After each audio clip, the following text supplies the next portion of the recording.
Open-air preaching is absolutely vital to the fulfilling of the Great Commission. Right from the very beginning in the church, we see in the book of Acts, Christians were preaching on open air, but the Reformation began through open-air preaching. John Wycliffe, the professor of Oxford University, he was the greatest professor of the greatest university of the world at that time. He translated the Bible into English and he mobilized the Lollards. Now the Lollards were these lay preachers, these poor country preachers who went and read and preached and sang the scriptures in English in the marketplace of England. And so the Lollards did the field work for the Reformation. And for this reason, John Wycliffe's called the morning star of the Reformation. Of course, Martin Luther preached outdoors. John Calvin mobilized the people to preach outdoors. One of the greatest evangelists of the Reformation was William Farel.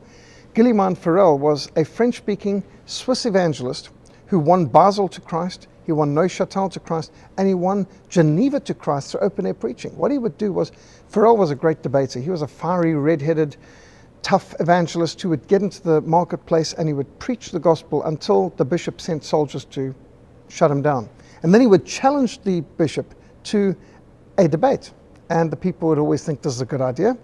And they would debate over Reformation doctrines versus papist superstitions. And Farel always won the debate. And the people would be challenged, vote.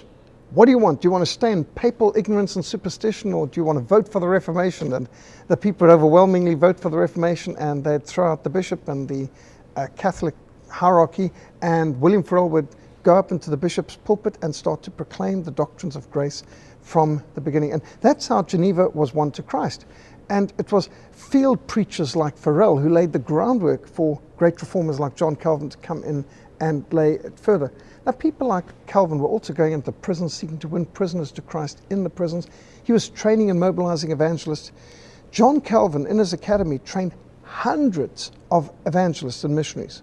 He sent out cumulatively thousands of missionaries and evangelists who, through open-air preaching, people like Pierre Verret, who won tens of thousands of Frenchmen to Christ, they planted over 2,600 Reformed churches in France in the lifetime of John Calvin, just in the 26 years that he was the pastor of Geneva. So how people can say that open air and outdoor preaching doesn't apply to reformers obviously is ignorance of our Reformation history.